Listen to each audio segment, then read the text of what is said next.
Time and time has passed since the game has released, and as timeless as that tale is, the tale of this character's journey continues to stay true. Every patch that passes by, this character progressively has gotten better and better. With new character releases, it starts to show a lot more. New relics released, and this character seems to have also benefited. You'd see them climb the charts, and there would be lots of conflicting opinions on whether this was true or not, or even if it was worth conversing over. But time does not lie. And time only shows the journey you've taken to get here, and not the journey that has not yet been traveled. How has this character gotten better over the year that the game's been released, even being a unit that was around since launch? This is the story of Qingque. Now, how do we even begin to talk about the things this little gremlin can do? I think it's important to understand the entire gimmick behind Qingque's kit, and you'll start to understand just the menace that she is. And if words are hard to follow, take this little image demonstration instead of Qingque and her teammates. Qingque begins the encounter with a set amount of tiles. As every team member turns passes, she'll draw one additional tile up to a max of 4 tiles. This is where Qingque's little internal minigame begins, where the goal is to get 4 matching tiles. Once it's her turn, she'll be able to use her skill to draw 2 more tiles in attempts to try and find matching tiles. Once those tiles begin to slowly match, the amount of tiles drawn will get smaller and smaller until you have 4 of a kind. He can basically do this indefinitely, the caveat being each draw also takes 1 skill point.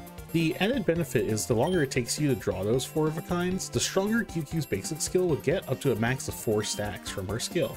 If you're able to succeed, Qingque enters this hidden hand state, and her little gambling session comes to an end. Her basic is then upgraded to a blast attack, and that deals massive damage to the enemy. Well, that's if you end up critting at least. If a gambling is not your style or you just feel as if you're incredibly unlucky, have no fear, as Qingque's ultimate acts as a failsafe in order to grant you 4 matching tiles. Isn't it great to have a way to cheat the system sometimes in games? Qingque is, well, a character. She's a character who's basically playing her own game and we're all just living in her world.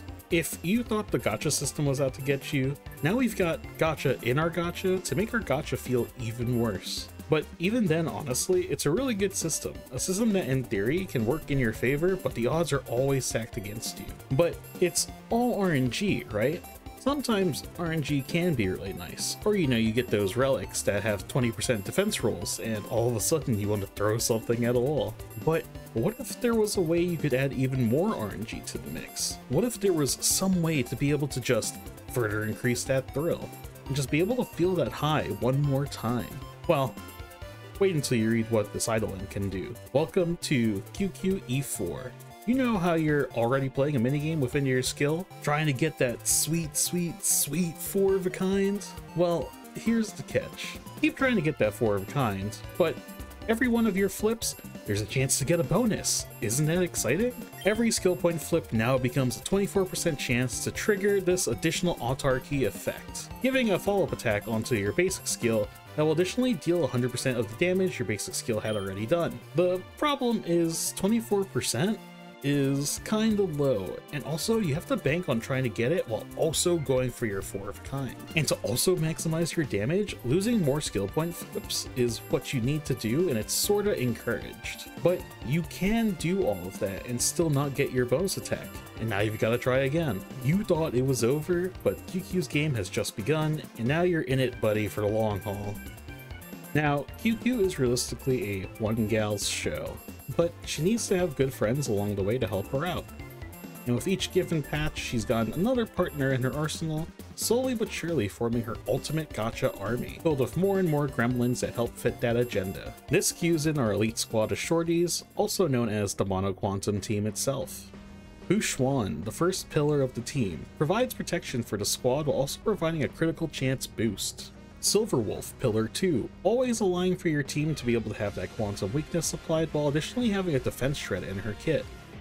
Now Sparkle, the third pillar to tie it all together, further providing a damage boost and an attack boost for quantum characters being on the team, while additionally giving more skill points to wreak havoc with your gambling needs for that sweet 4 of a kind. An added caveat is if you're already weak to quantum, why don't you try bringing in a Ruan Mei instead of your Silverwolf, and now you're dealing more damage while also being able to break the enemy a lot easier. All of these characters in theory can be played SP positive. It can also be further able to provide benefits and enhancements to your QQ. And all she has to do is just follow her passions of being a Celestial Jade gamer. I'd say it's almost unfair how powerful this combination can be, but it really does balance out with the RNG aspect of the team. For every one great run you see out there, there's countless attempts being done that aren't able to do the same exact thing that can be done.